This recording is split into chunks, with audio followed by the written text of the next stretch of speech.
Assalamualaikum warahmatullahi wabarakatuh. Alhamdulillahirabbil alamin. Assalatu wassalamu ala asyrofil anbiya'i wal mursalin sayyidina wa maulana Muhammadin wa ala alihi wa ashabihi ajmain, amma ba'du. Terima kasih yang sudah menonton dan melihat materi dalam video kali ini. Kita kembali lagi setelah berlibur Hari Raya Idul Fitri. Saya secara pribadi sebelumnya mau mengucapkan dulu mohon maaf lahir batin jika ada salah-salah selama menemani kalian dalam mempelajari materi di mata kuliah filologi. Oke, pada materi hari ini saya akan menjelaskan kepada kalian yang berkaitan mengenai fisik dari suatu naskah. Yang bisa kita lihat ketika membaca suatu naskah kuno, nah ada beberapa hal yang perlu kita cermati. Kalau di materi sebelumnya saya sudah menjelaskan mengenai macam-macam kertas, alas-alas naskah yang digunakan oleh para ulama, para tokoh pada masa lalu ketika menuangkan ilmu pengetahuan dalam bentuk tulisan tangan.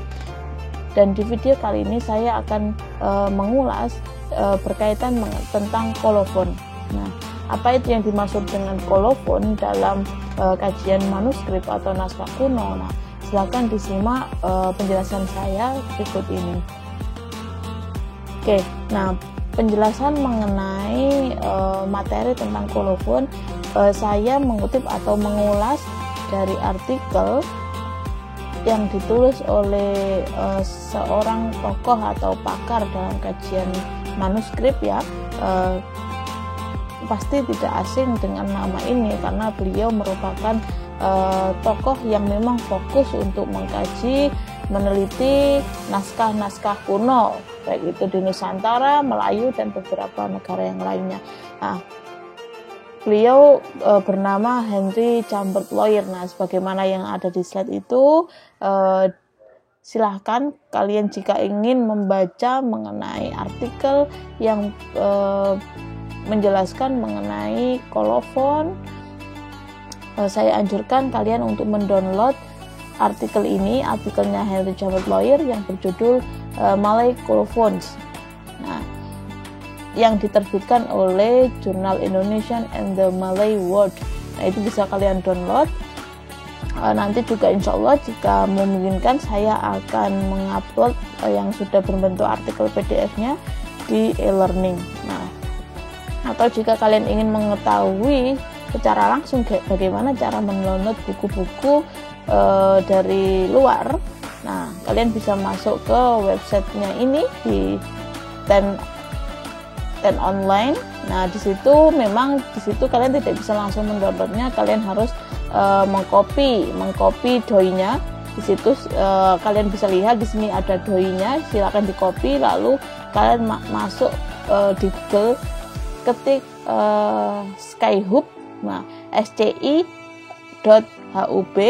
Nah, di situ kalian masukkan doi yang sudah kalian copy dari sini. Nah, dari situ kalian bisa akan mendapatkan atau bisa mendownload artikel secara penuhnya. Karena kalau di sini kalian hanya bisa membaca abstraknya seperti itu. Nah, semoga nanti saya bisa downloadkan dan bisa saya kasihkan di e-learning. Oke. Itu sekilas bahwa di penjelasan tentang kolofon ini saya akan menjelaskan atau mengambil sumbernya, referensi yang saya ambil untuk menjelaskan kepada kalian, yaitu dari tulisannya Henry Chambers Lawyer. Nah, silakan disimak. Nah, yang pertama saya menjelaskan ingin menjelaskan mengenai berkaitan tentang bagaimana sih perkembangan kajian manuskrip di Nusantara. Nah, Henry Chambers Lawyer ini terlebih dahulu menyinggung bagaimana geliat para pengkaji atau peneliti mengkaji atau melakukan suatu penelitian terhadap manuskrip-manuskrip atau naskah kuno, terutama naskah-naskah yang ada di Nusantara, baik itu di Jawa, Sumatera, Aceh, ataupun di daerah wilayah Melayu, Malaysia, dan beberapa negara yang lainnya yang berbahasa Melayu atau Jawi seperti itu. Nah, di bagian pertama dalam tulisannya Henry Chamot Lawyer, beliau mengatakan bahwa perkembangan kajian manuskrip di Nusantara, the study of Nusantara manuscript has experienced significant progress lately, bahwa dia mengatakan bahwa kajian terhadap manuskrip di Nusantara mempunyai perkembangan yang sangat pesat, progresnya itu sangat pesat sekali. Nah, dan ini dibuktikan bahwa sudah ada beberapa katalog pada tahun 97, dimulai pada 97 itu sudah banyak katalog yang memaparkan mengenai beberapa manuskrip yang ada di Nusantara. Salah satunya, nah di situ juga beliau jelaskan salah satunya yaitu tentang katalog manuskrip Jawa yang ditulis oleh tim Behrem dan juga Ibu Titik Pujastuti pada tahun 1997, yang ditulisnya di bawah naungan Universitas Indonesia. Nah, pada tahun itu sudah tersusun suatu katalog yang berisi beberapa naskah atau informasi mengenai manuskrip Jawa. Kemudian ada juga katalog yang berasal dari Universitas Leiden yang ditulis oleh Edwin Wirenga pada tahun 98 yang berisi tentang manuskrip Melayu. Kemudian ada juga, beliau menyebutkan juga yang ditulis oleh Ibu Khadijati Ikrom. Nah, beberapa nama ini memang para tokoh yang perlu harus kalian ketahui bahwa beliau-beliau ini merupakan orang-orang pertama yang fokus pada kajian manuskrip, yang mengawali terhadap kajian manuskrip di Nusantara. Nah, Bu Khadijati Ikrom ini menulis katalog tentang manuskrip yang ada di Buton, khusus manuskrip yang ada di Buton pada tahun 2003. Nah, menurut Henry Chamot Lawyer, dari tersusunnya beberapa katalog tersebut, maka memperlihatkan bahwa perkembangan kajian manuskrip pada tahun 90-an, 97 dimulai dengan katalog pada 97 itu, bahwa sudah banyak peneliti atau tokoh yang tertarik untuk melakukan kajian dan sudah menghasilkan suatu produk tulisan yang berupa buku katalog. Nah, lalu kemudian yang dimaksud dengan kolofon itu apa? Nah, beliau di sini menjelaskan juga sedikit menyinggung bahwa yang dimaksud dengan kolofon, terutama kolofon ini nanti akan bersinggungan dengan kajian kodikologi yang isinya itu fokusnya adalah menjelaskan bahwa kodikologi, kalian perlu ingat kembali bahwa kajian kodikologi yang berkaitan tentang kertas atau alas naskahnya, lalu adanya bentuk ilustrasi, iluminasi, dan juga di sini kolofon itu juga masuk dalam kajian kodikologi itu. Nah, Henry Chamot Lawyer menjelaskan bahwa di akhir beliau menjelaskan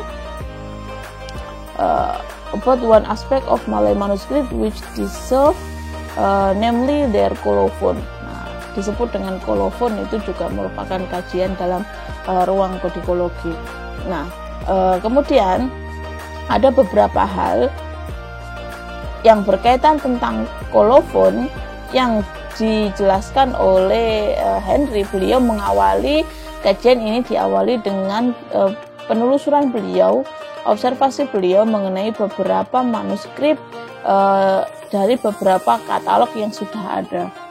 Nah, di sini beliau menyebutkan beliau mengawali dari katalog dari 6 koleksi, yaitu dari koleksi Perpus Nas, kemudian dari koleksi Perpus di Malaysia di Kuala Lumpur, juga dari Library of Leiden University, dari perpustakaan Leiden, kemudian British Collection, German Collection, dan French National Library in Paris.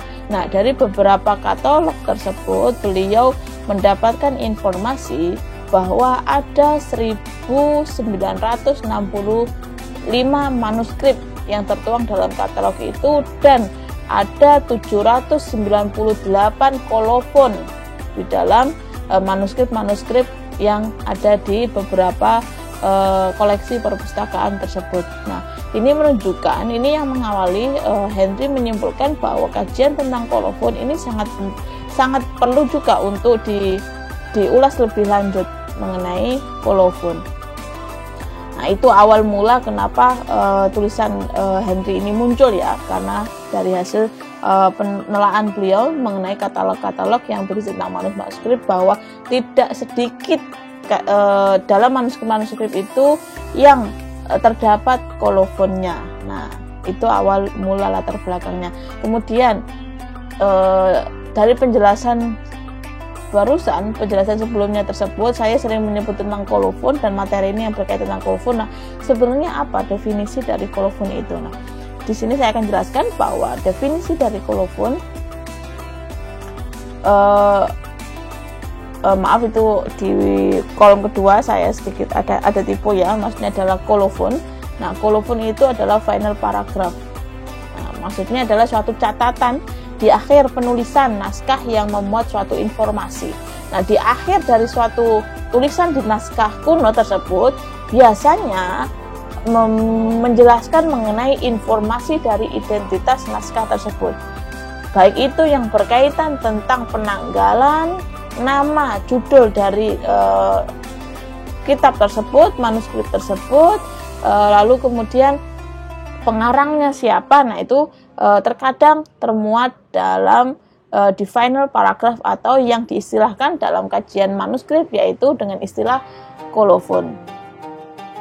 Nah, Henry juga menyimpulkan bahwa tradisi pernaskahan, tradisi penulisan dalam naskah kuno dalam suatu manuskrip itu sebenarnya ada pengaruh dalam tradisi Islam, karena di masa lampau bahwa memang di kitab-kitab ini berbicara tentang manuskrip Nusantara ya, bahwa manuskrip Nusantara bahwa banyak dipengaruhi oleh tradisi Islam.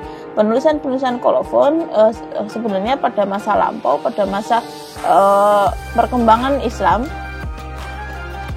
itu sudah bentuknya terkadang juga seperti itu. Nah, itu kesimpulan dari Henry. Maka beliau menyimpulkan bahwa tadi penaskahan sebenarnya ada pengaruh dengan tradisi Islam yang berkaitan tentang kolofon ini. Nah, kemudian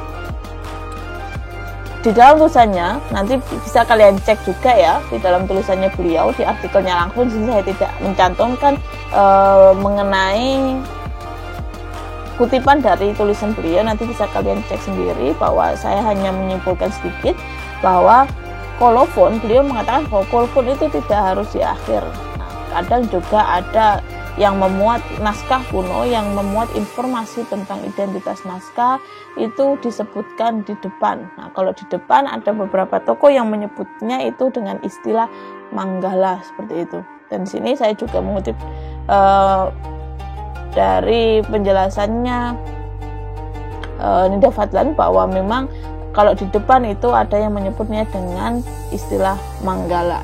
Itu tentang kolofon. Jadi di sini jelas ya bahwa kolofon itu suatu catatan di akhir dari tulisan dalam manuskrip atau naskah kuno yang berisi tentang informasi-informasi yang berkaitan tentang naskah tersebut. Nah, dari kolofon tadi, dari informasi di akhir tadi, apa sih sebenarnya yang akan didapatkan oleh seorang peneliti atau pengkaji?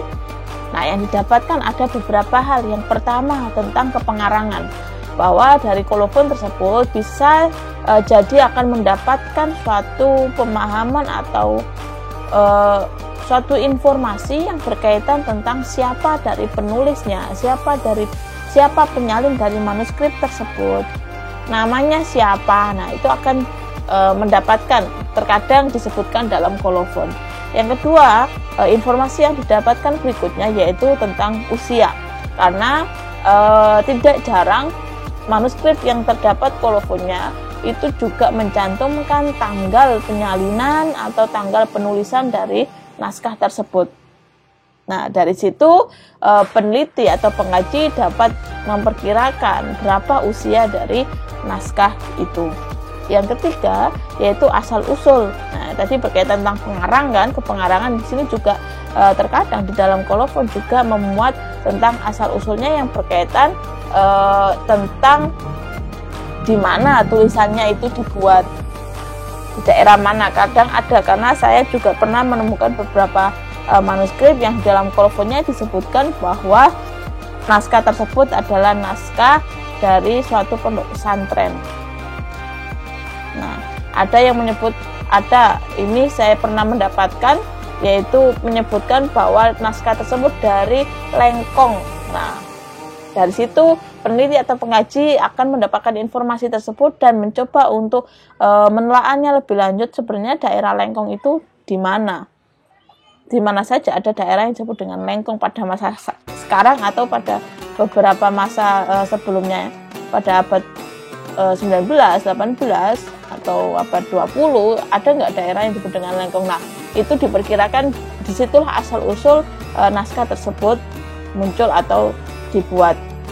Kemudian dari kolofon juga bisa mendapatkan informasi mengenai judul.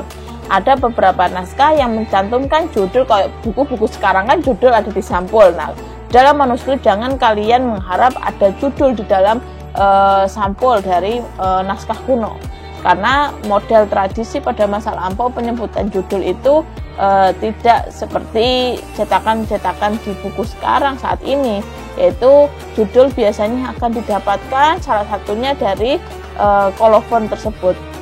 Nah, di akhir catatan di naskah tersebut biasanya ada juga yang menyebutkan nama kitabnya, misalkan Alkitab Bahjatul Ulum.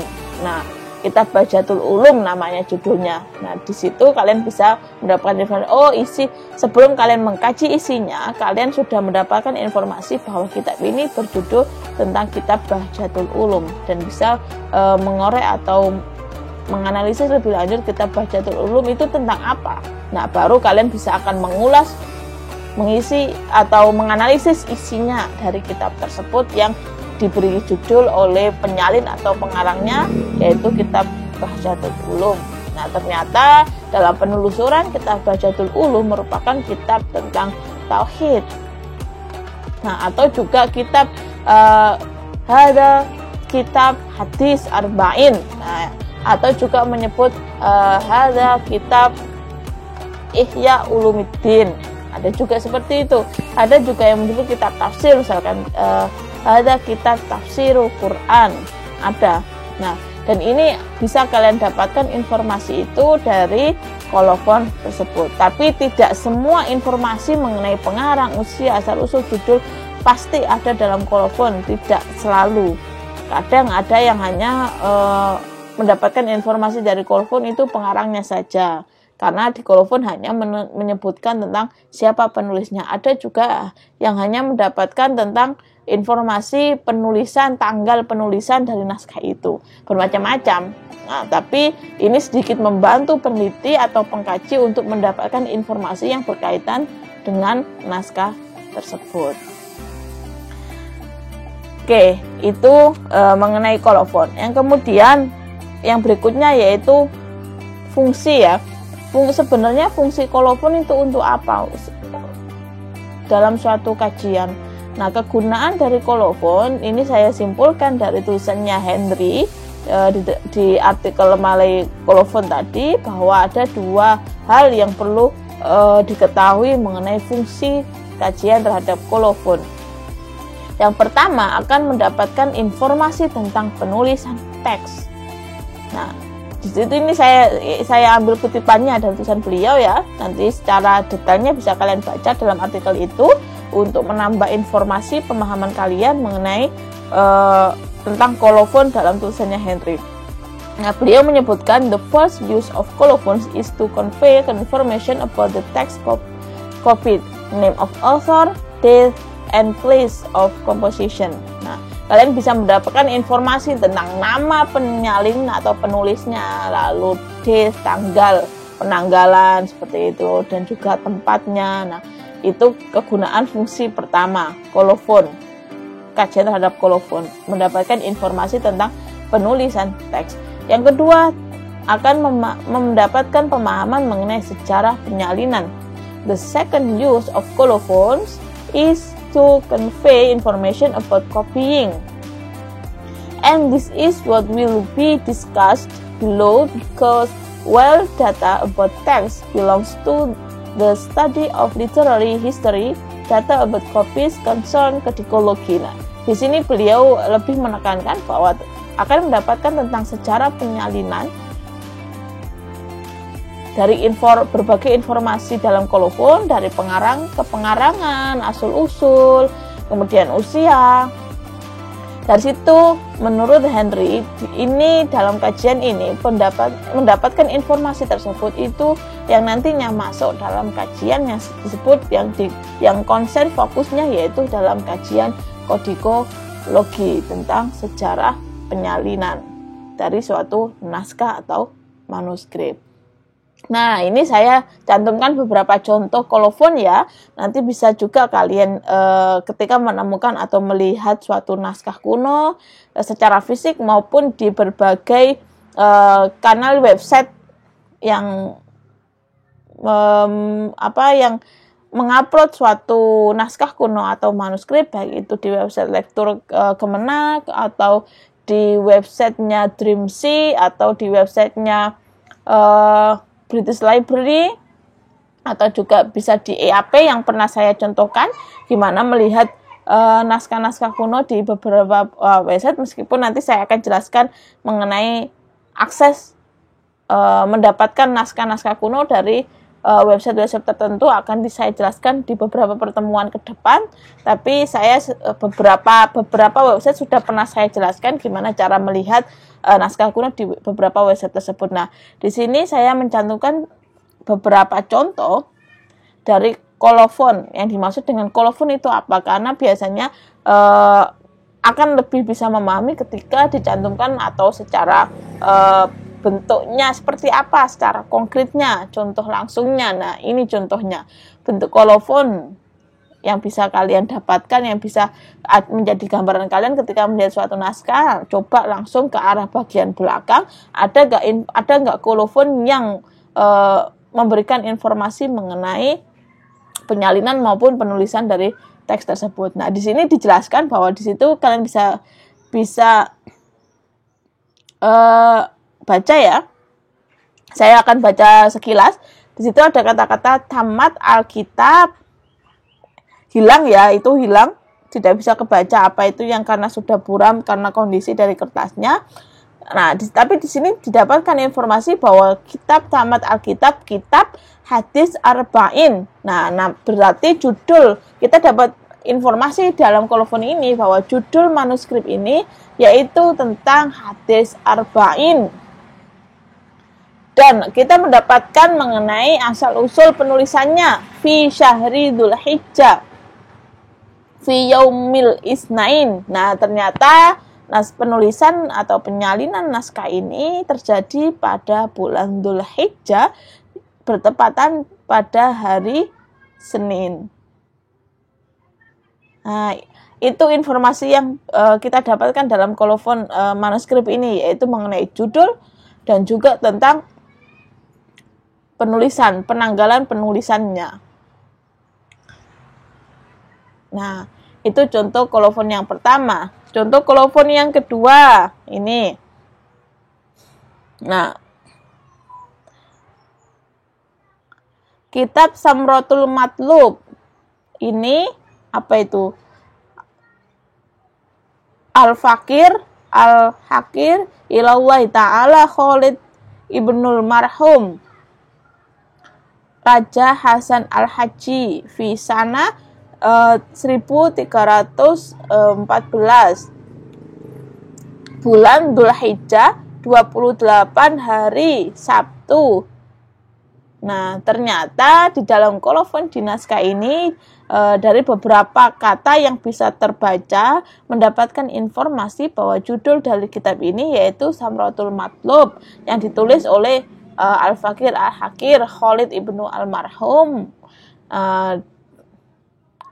di tahun 1314 pada bulan Dzulhijjah tanggal 28 bertepatan pada hari Sabtu. Nah, informasi yang kita dapatkan, kalau tadi di pertama kita tidak mendapatkan nama pengarangnya, nama penyalin atau penulisnya, di kolofon yang ini kita juga mendapatkan informasi mengenai siapa penyalin atau pengarang dari kitab tersebut. Itu contoh kolofon yang kedua. Yang ketiga, punika mukotem jenengan dalam ingkang jang sinuwun sultan. Nah, silakan dibaca. Coba kalian baca kolofon ini. Nanti bisa kalian sampaikan di tugas e-learning campur dengan tugas resumen di e-learning. Nah, kira-kira bacaan dari kolofon ini apa? Informasi apa yang bisa kalian dapatkan dari bentuk kolofon yang ini? Ya, saya tidak akan membacanya lebih lanjut. Nah, kalau yang pertama tadi berkaitan tentang mendapatkan informasi tentang judul dan juga tahun penanggalan. Yang kedua, selain judul dan penanggalan juga mendapatkan tentang nama pengarang. Nah, dan yang ketiga ini apakah mendapatkan tambahan penjelasan dari kolofon tersebut. Nah, seperti apa silakan dibaca. Dan yang terakhir, nah ini contoh yang terakhir saya akan sebutkan. Ini saya mengambil dari beberapa website.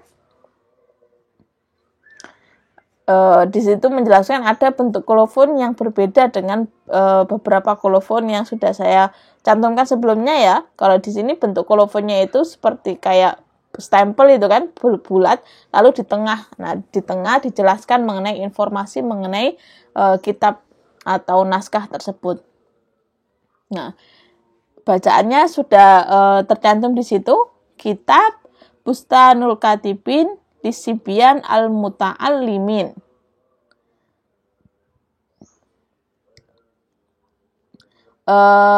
Artine inilah nih di sini dijelaskan ada dalam bahasa ini ya, bahasa Indonesianya ya.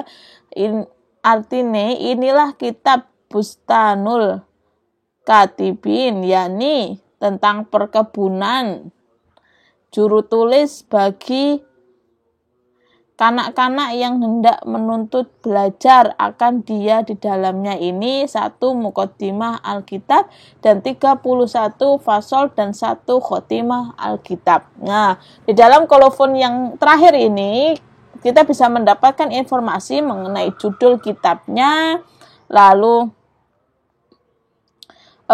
tentang apa isi dari kitab Bustanul Katibin ini, yaitu tentang perkebunan.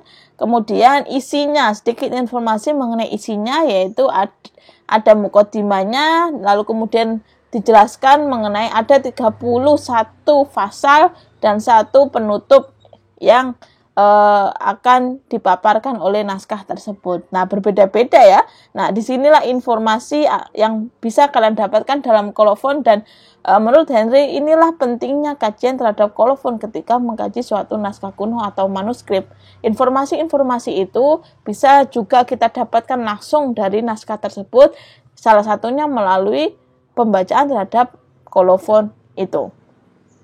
Nah, itu beberapa penjelasan sederhana saya. Di sini hanya saya ingin sharing kepada kalian materi yang tidak terlalu berat, bahwa di dalam naskah kuno secara langsung kalian akan bisa mendapatkan informasi mengenai identitas suatu naskah, salah satu dengan membaca dari kolofon atau catatan akhir dalam suatu naskah.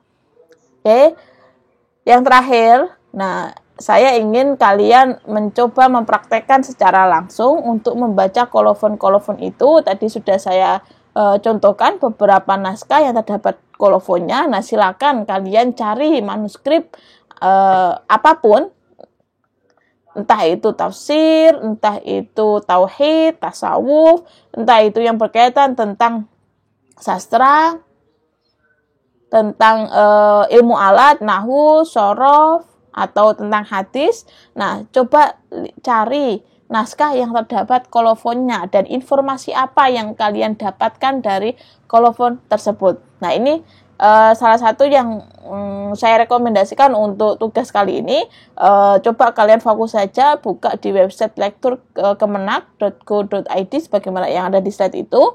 Nah, di situ ada beberapa manuskrip yang bisa kalian akses. Nah, coba dibaca, cari bagian akhirnya, baca kolofonnya. Jika tidak ada kolofonnya, ya cari naskah yang lain atau manuskrip yang lain yang terdapat kolofonnya.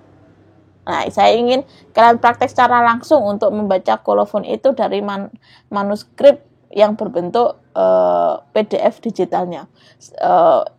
Saya tidak mengharuskan di lektur Kemenak ya. Jika kalian mau ke website yang lain, silahkan monggo. Tapi agar mempermudah saja, coba di website lektur Kemenak.